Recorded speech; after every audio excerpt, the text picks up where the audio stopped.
जय हिंद दोस्तों। इस वीडियो में हम लोग कूलॉम बल को देखेंगे और कूलॉम बल के नियम को देखेंगे। और ये जो विद्युत आवेश तथा क्षेत्र के लिए जो बहुत ही ज्यादा इंपॉर्टेंट क्वेश्चन है, बोर्ड एग्जाम के लिए भी बहुत ही ज्यादा इंपॉर्टेंट है, इसलिए ध्यान से देखिएगा।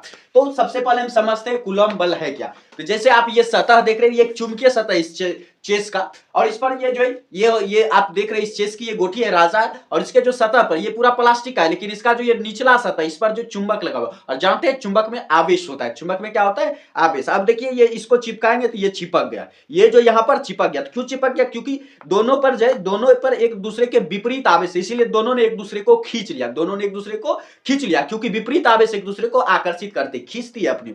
इसीलिए तो खींचती कैसे? तो एक बल लगाकर खींचती है एकदम जोर से। तो ये हो गया कि ये आकर्षण का बल है। अब जो ये धकेलेगी भी, तो ये देखिए, तो ये इस पर जो आवेश है, इस पर भी यही आवेश है, तो ये एक दूसरे को देखिए, ये एक दूसरे को जो चिपकेगी नहीं, बल्कि देखिए एक दूसरे को खिसकाने की कोशिश करे, यानी एक दूसरे को धकेल रही है, एक दूसरे को धकेल। तो धकेलने में तो कोई बल लगता है, तो यहां पर लग रहा है प्रतिकर्षण का बल। तो यही आकर्षण का बल और ये प्रतिकर्षण का बल जो है, दोनों जो है कूलॉम बल कहलाता है। यानी कूलॉम बल जो दो आवेशों के बीच लगने वाला बल है, चाहे वो एक दूसरे को अपनी ओर खींचे बल लगाकर, या एक दूसरे को धकेल दे। तो बल जो है कूलॉम बल आकर्षण बल भी होता है, प्रतिकर्षण भी बल होता है। तो कूलॉम बल समझ गए? कूलॉम बल है क्या? तो दो आवेशों के बीच लगने वाला बल जो है वो है कूलॉम बल। तो अब चलिए कूलॉम बल के नियम पर चलते हैं।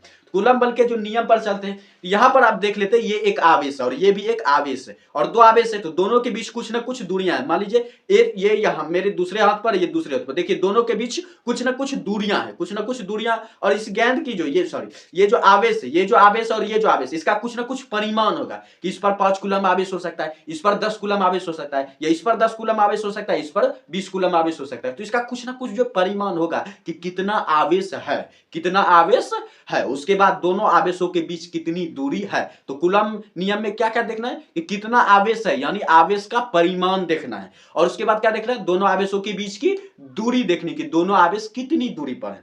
तो होता क्या है कि दोनों के बीच जो बल लगता है, इन दोनों के बीच जो बल लगता है, आवेशों के बीच जो बल लगता है, ये दोनों परिमाण के गुणनफल होता है, यानी गुना के बराबर होता है। यानी इस पर अगर 10 कूलम है और इस पर 20 कूलम है, तो हो जाएगा इसका बल जो समानुपाती हो जाएगा 10 गुना 20 कूलम के, 10 गुना 20 कूलम की, यानी दोनों का परिमाण जो है गुना हो जाता है, दोनों का परिमाण गुना हो जाता है बल को परिभाषित करने के लिए। तो इन दोनों के बीच जो बल लगेगा वो लगेगा इन दोनों के आवेशों के परिमाण के गुणनफल के बराबर, यानी आवेशों के परिमाण के गुणनफल के बराबर। और वो समानुपाती होता है, डायरेक्टली बराबर नहीं होता, यानी समानुपाती होता है। यानी अगर बल बढ़ेगा, यानी बल बढ़ेगा, तो इन दोनों का परिमाण भी बढ़ेगा, यानी इन दोनों का परिमाण बढ़ेगा तो बल भी बढ़ेगा। तो फर्स्ट पॉइंट ये हो गया। उसके बाद क्या होता है? इन दोनों के बीच जो दूरी है आर, इन दोनों के बीच दूरी मान लेते हैं आर, तो दूरी का वर्ग होता है, दूरी का वर्ग का उल्टा होता है, यानी व्युत्क्रमानुपाती होता है। परिमाण समानुपाती था, लेकिन जो है दूरी व्युत्क्रमानुपाती होता है। तो दूरी व्युत्क्रमानुपाती नहीं होता, बल्कि दूरी का वर्ग व्युत्क्रमानुपाती होता है। यहां पर आपको ब्लैक बोर्ड पर दिख रहा होगा फर्स्ट पॉइंट कि F proportional to Q1 into Q2।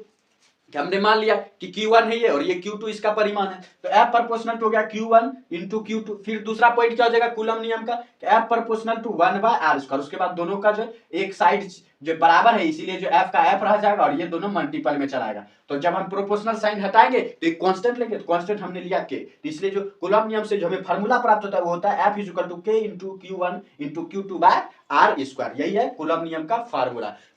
तो आप भली भांति समझ गए कूलम का नियम है क्या। तो बस इसको जो ये जो आप फॉर्मूला, ये 2 पॉइंट देख रहे हैं, इसको सिर्फ भाषा में बदलना है कि किन्हीं तो आवेशों के बीच लगने वाला बल उन दोनों आवेशों के परिमाण के गुणनफल के सीधा समानुपाती होता है, और उन दोनों आवेशों के बीच की दूरी के वर्ग के व्युत्क्रमानुपाती होता है। बस कहानी खत्म कूलम के नियम का।